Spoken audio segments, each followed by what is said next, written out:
니들 돈 써. 트럼프가 계속 그렇게 강압적으로 했던 것에는 사실은 이런 사정이 숨어 있는 겁니다. 안미 경중, 안보는 미국, 경제는 중국. 너희들이 안보는 우리한테 의지하고 돈은 중국이랑 장사해서 벌겠다고? 그거 더 이상 못 봐주겠다. 이런 경고의 메시지인 거예요. 들을수록 똑똑해지는 지식 뉴스. 지금은 사실 국제 투자가들이 전처럼 미국 자산에 대한 탐욕을 드러내지는 않고 있는 상황입니다. 이게 왜냐하면 관세와 관련해서는 트럼프는 계속 이랬다 저랬다를 하고 있습니다. 타코라는 말 있잖아요. Trump always chickens out. 트럼프는 문제가 생기면 자꾸 발을 뺀다는 그런 신조어가 나올 정도로 트럼프 미국 대통령의 발언에 무게가 좀 떨어지는 것도 사실이에요. 그러다 보니까 아무래도 금융시장도 이제 트럼프 대통령의 말 한마디에 일희일비하는 그 폭이 좀 줄어드는 그런 양상을 보이고 있습니다. 셀 아메리카라는 화두도 제가 보기에는 미국 자산, 그 다음에 달러화를 막 팔고 다 떠난다 이런 상황보다는 예전처럼 사지 않는다 정도로 표현하는 게 어떨까 싶어요.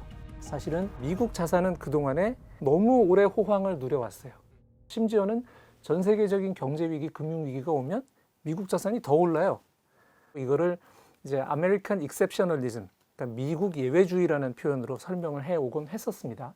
그런데 이 관세의 압박을 받은 여러 나라들, 뭐 유럽이라든가 중국, 일본 이런 데서 이런 상황이 계속되면 우리가 전처럼 미국 자산에 올인을 해도 되는가? 라는 생각을 하는 거죠. 이 얘기는 뭐냐면 미국은 어마어마한 양의 국채를 발행을 해서 나라가 빚을 내서 그걸로 살림을 돌리지 않습니까? 미국은 그 돈이 필요해요. 그러면 어떻게 하나요? 이자를 더 쳐드릴게요 를 해야 되잖아요. 그래서 미국 국채의 이자율이 최근에 이제 한참 올라갔다가, 다시 말하면 그 얘기는 미국의 국채 가격이 왕창 떨어졌다가 그 다음에 더 금리가 치솟고 더 채권 가격이 막 떨어지고 이러진 않았는데 이게 정상화가 잘 안 되고 있어요. 그것이 미국이 결코 좋을 리는 없죠. 안녕하세요. 저는 SBS에서 국제 이슈를 해설하는 이현식입니다. 다시 말하면 미국 국채 금리가 갑자기 치솟거나 미국 국채 가격이 갑자기 떨어지는 상황이 되면 이거는 금융의 어떤 그 시스템적 그 붕괴로 갈 수도 있어요. 예를 들어 몇 년 전에 이제 뉴스에 크게 나섰습니다만 미국의 실리콘밸리 뱅크라는 은행의 부도 사태, 그것도 사실은 이렇게 시작이 된 일이었어요. 그 은행이 그렇게 부실 경영을 하는 은행도 아니었습니다. 그런데 그 은행의 자산을 많은 부분 미국 국채로 갖고 있었어요. 다른 것도 아니고 가장 안전하다는 미국 국채를 내가 들고 있으니까 무슨 일이 있겠어 하면서 막 대출 장사를 한 거예요. 그런데 어느 순간 연준이 금리를 막 올리면서 미국 국채의 가격이, 평가 가격이 계속 떨어지는 거예요.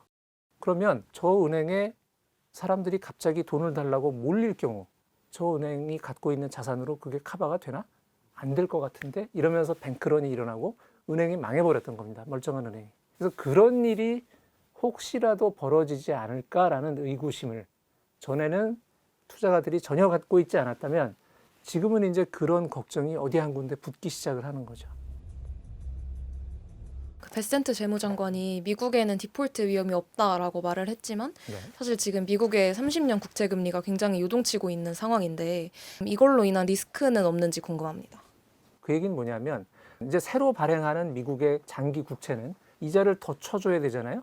그런 이유로 해서 미국의 그 30년 국채의 이자율이 치솟기 시작을 했던 거고, 그 전에 30년짜리 국채를 갖고 있던 사람 입장에선 전에 나왔던 채권의 가격은 떨어지는 거예요.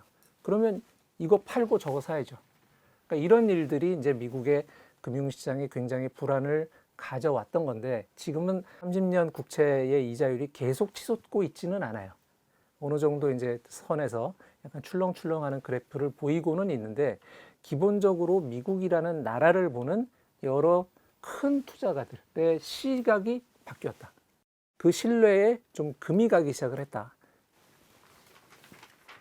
그래서 앞으로 이제 또 트럼프발 어떤 악재가 터지느냐에 따라서는 그 흐름이 다시 가속화가 될 수도 있고 그냥 이 상태로 갈 수도 있고 그런데 아직까지는 그 미국의 달러의 기축통화 지위를 근본적으로 흔들 만한 상황까지는 가지 않았다고 보고요. 그러나 전 같지는 않다.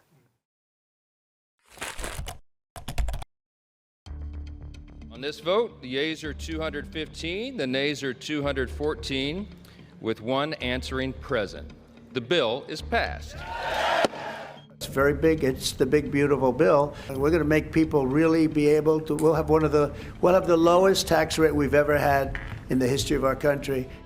감세안이 하원에서 통과를 했잖아요. 네. 그러면 이 이자 부담도 늘고 재정 상황은 더욱 악화되는 것이 아닐까요? 악화가 될 걸로 예상이 됩니다. 왜냐하면 미국이 국가로서 돈을 걷고 쓰는 모든 일에 대해서 조각으로 처리가 되어야 할 법안을 트럼프가 하나로 합쳤어요. 그래서 법안이 1000페이지가 넘어요. 그래서 그 법안의 제목을 하나의 크고 아름다운 법안이라고 붙인 겁니다. One Big Beautiful Bill Act. 그 법안대로 하면 미국인들에게 많은 세금 경감 혜택을 줍니다. 근데 써야 될 돈은 또 그대로 쓰겠다는 거예요. 그러다 보니 그 여러 전문가들이 추산을 할 때 약 10년간 3조 3천억 달러가량 미국의 국가 부채가 늘어날 것 같다. 그러면 투자가들은 생각을 하겠죠. 아니 국가 부채가 10년간 3조 3천억 달러가 더 늘어나면 내가 이미 갖고 있는 채권의 가치는 더 떨어지겠네? 지금보다 매력 없는 투자 수단이 되겠네? 이런 생각을 하게 되는 거죠. 트럼프의 그 감세 법안은 관세로 벌어들이는 수익이 발생을 하니까 감세를 하겠다라는 취지였던 것 같은데. 그렇죠. 트럼프는 대선을 치를 때부터 자기 공약집에서 미국 연방정부 수입의 상당 부분을 관세를 통해서 다른 나라에서 거둬들이고 미국 국민 여러분의 세금은 깎아주겠다. 그렇게 해서 경제를 살리겠다. 이렇게 얘기는 했습니다. 그런데 전문가들이 보기에 관세로 벌어들일 수 있다고 그 트럼프가 얘기하는 금액은 터무니없이 과다 계상되어 있다. 그런데 트럼프가 지출을 해야 되는 금액은 턱도 없이 많다는 거예요. 그래서 이제 사실은 그 일론 머스크의 정부 효율부, 도지라고 얘기하는 거기에 역할에 트럼프와 그 지지자들이 좀 기대를 가졌던 게 있습니다. 미국 정부의 한 해 예산이 한 6.7조 달러 정도가 됩니다. 그 중에서 2조 달러를 삭감을 하겠다. 이게 이제 일론 머스크가 했던 얘기인데 그 전문가들이 검증을 해보니까 기껏해야 아마 한 600억 달러 밖에는 못 줄일 것 같다. 이게 왜냐하면 일론 머스크가 정부 기관을 뭐 셧다운을 하고 직원들을 해고를 하고 프로그램을 삭감하고 했는데 그런 돈이 미국 정부의 실제 그 지출에서 차지하는 비중 자체가 크질 않은 거예요. 지난해 연방정부 지출을 한 6.7조 달러 정도로 보는데 그 중에서 한 20% 정도는 소셜 시큐리티라는 것에 들어갑니다. 우리나라 국민연금 비슷한 거라고 생각하시면 돼요. 그 다음에 저소득층이나 고령자 의료비 지원에 한 14%를 씁니다. 그리고 미국이 발행한 국채에 이자를 줘야 될 거 아니에요. 근데 이런 돈들은 미국이 줄일 수가 없는 돈이에요. 트럼프는 그 포퓰리즘 성향이 있는 지도자고 선거 과정에서 여러 차례 얘기를 했습니다. 국민연금에 대한 지원이라든가 고령자 또는 저소득층의 의료비 지원이라는 거는 절대 줄이지 않겠다. 네, 줄이는 거는 표 떨어지는 얘기거든요. 그러면 남은 게 이제 국방비가 미국 정부 지출의 한 12, 13% 정도가 되거든요. 그 국방비를 좀 지출 합리화를 하는 수밖에는 미국 정부 입장에서는 딱히 뭐 다른 수가 없을 거예요. 근데 그 국방비도 그냥 다 줄이겠다고 안 했습니다. 트럼프는 강한 미군, 힘을 통한 평화 이런 얘기를 하고 있고 최근에 이제 화제가 됐던 골든 돔 계획 뭐 이런 거 내놓잖아요. I signed an order to build the Golden Dome missile defense shield to protect our country from missile attack. It's going to cost many billions of dollars. All made in the USA. 그다음에 멕시코에서 들어오는 마약과 갱을 막는데 미군을 쓰겠다 이런 얘기도 합니다. 그러니까 오히려 사실은 늘리겠다고 했어요. 내년 회계연도에 국방 지출을 처음으로 1조 달러를 하겠다. 지금보다 한 12% 정도를 늘리겠다고 지금 얘기를 하고 있습니다. 그러면 뭘 하겠어요? 이제 외국에 동맹국들 위해서 쓰던 돈을 줄일 수밖에는 없겠죠. 그러니까 미국의 사정을 보면 그래요. 그래서 지금 그 러시아 우크라이나 전쟁과 관련해서 유럽의 나토 국가들한테 야 니들 돈 써. 트럼프가 계속 그렇게 강압적으로 했던 것에는 사실은 이런 사정이 숨어 있는 겁니다. 그리고 얼마 전부터는 이제 아시아 국가들에 대해서도 그와 비슷한 종류의 압박을 가하기 시작했습니다. 그래서 트럼프 대통령 입장에서는 표와 관련되는 지출, 또 미국이 디폴트를 내지 않기 위해서 지출해야 되는 금액 이런 걸 빼고 나면 동맹국들을 위해서 세계에 공공재를 공급하기 위해서 쓰던 지출을 줄이고 그걸 다른 나라들에 부담시키는 것 외에는 별다른 방법이 없을 거라는 생각이 들기도 합니다. 여러분이 트럼프 대통령이라면 입장이 어떨까요? 내가 이 칼도 쓸 수 있고 저 칼도 쓸 수 있는데 굳이 하나는 등 뒤로 숨겨놓고 이것만으로 상대를 요리를 할까요? 아니면 둘 다 쓸까요? 국가 대 국가의 관계로 놓고 보면 트럼프 대통령이 한국을 다룰 때 결국은 두 칼을 다 휘두르지 않을까라고 생각하고 대비하는 게 좋을 거라는 생각이 드는 거죠.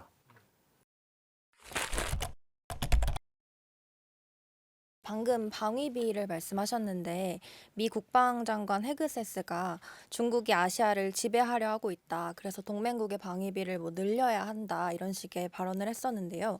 사실은 헤그세스 미 국방장관이 아시아에 와서 했던 연설이 굉장히 중요합니다. 그리고 앞으로 우리나라에 상당한 폭풍을 몰고 올 가능성이 저는 있다고 봐요. 거기에 보면 굉장히 걱정되는 대목들이 많이 있습니다. 일단 현상에 대해서 중국이 무력으로 아시아의 현상 변경을 시도한다. China seeks to become a hegemonic power in Asia, no doubt. Beijing is credibly preparing to potentially use military force to alter the balance of power in the Indo-Pacific. 그러니까 현상 변경이라 하면 그 외교안보 용어로 이제 그 힘의 균형 관계를 깨려고 한다는 겁니다. 그래서 중국이 아시아의 패권국이 되어서 아시아 지역을 지배하고 통제하려 한다. 무력으로. 미국은 중국과 충돌하기를 원하지는 않는다.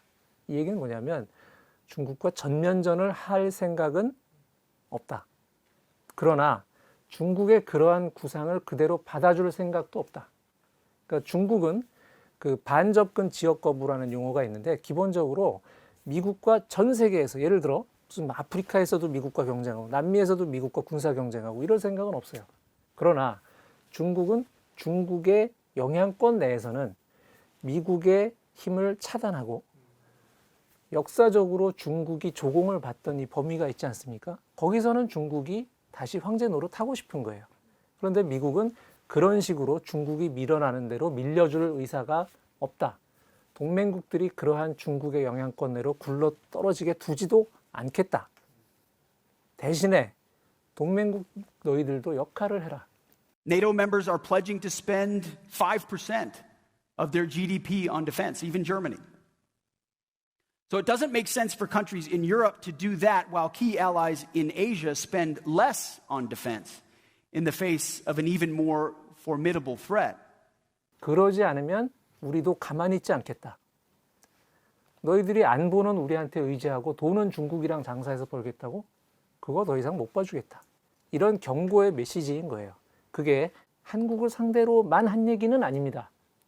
지금 이 연설 내용에 걸려있는 나라들은 많아요. 동남아 여러 나라들도 이제 비슷한 상황에 처해 있고 일본도 뭐 마찬가지고 심지어는 그 안미 경중, 안보는 미국, 경제는 중국. 그러니까 중국에서 돈은 벌어야 되겠어가 미국 회사들도 마찬가지예요. 그러니까 미국도 지금 그런 딜레마에 빠져 있습니다. 최근 미국에서 굉장히 큰 화제가 되고 있는 신간 서적이 있는데 중국에 포획된 애플이라는 내용을 담은 책인데 애플이 중국의 어마어마한 공급망을 만들어서 그 세계 전자산업을 제패하지 않았습니까? 애플이 큰 덕을 받고 그 덕으로 미국도 큰 덕을 받죠. 그렇지만 한편으로는 애플이 들어가서 중국의 전자부품 소재 산업을 완전히 혁신해 주었고 그 덕에 중국은 지금과 같은 군사 대국이 될 수 있었다는 거예요. It's just that their efforts in China really are that of a nation-building effort. Now, here's where this goes. Once you are teaching a supplier how to do advanced electronics in any number of degrees, they're not necessarily going to stay with building smartphones. And so, of course, China has funneled it into other things that they're interested in, which is electric vehicles, drones, and military weaponry. 애플이 들어가기 전에 중국은 정밀 무기를 만들 수 있는 또는 AI 산업을 키울 수 있는 그런 나라가 되지 않았습니다. 그런데 애플이 들어가서 중국의 기업과 기술자들을 교육시켜줬기 때문에 지금 이런 일이 벌어졌고, 지금 이제 애플은 중국에서 발을 뺄 수도 없는 포로와 같은 상태가 됐다는 거거든요. 테슬라도 사실은 굉장히 비슷한 상황에 처해 있습니다. 테슬라가 가서 중국의 2차 전지 산업과 또 자동차와 관련된 AI 산업 같은 거를 엄청나게 키우는데 도움을 줬죠. 미국 입장에서는 자, 애플이나 테슬라 같은 회사들은 뭐 자기네의 굉장히 중요한 기업이니까 걔들은 그렇다고 쳐. 그런데 예를 들어 한국의 기업들이 그런 식으로 가는 것은 더 이상은 이제 봐주지 않겠다는 거예요. 이런 경고를 우리가 좀 심각하게 받아들여야 될 필요가 있습니다. 그동안에는 그런 식의 경고가 미국에서 나오면 미국 회사들도 다 뭐 중국에서 돈 버는 건데 우리도 이렇게 하면 돼라는 생각들이 강했어요. 그러나 점점 더 안보 문제 때문에 미국 시장에서 엄청난 손해를 보는 그런 가능성이 커지고 있습니다. 사실 일본은 이런 문제에 대한 인식을 우리보다 훨씬 엄중하게 하고 있어요. 그래서 특히 일본의 반도체 소재와 관련된 회사들이라든가 이런 경우는 중국 비즈니스를 아예 미국 및 서구를 상대하는 비즈니스와 완전히 분리해서 대비하는 그런 식의 스텝들을 가져가고 있거든요. 그러니까 우리나라도 이 문제를 좀 더 굉장히 심각하게 생각을 할 필요가 있습니다. 자, 오늘 교양일을 부탁해는 여기까지입니다.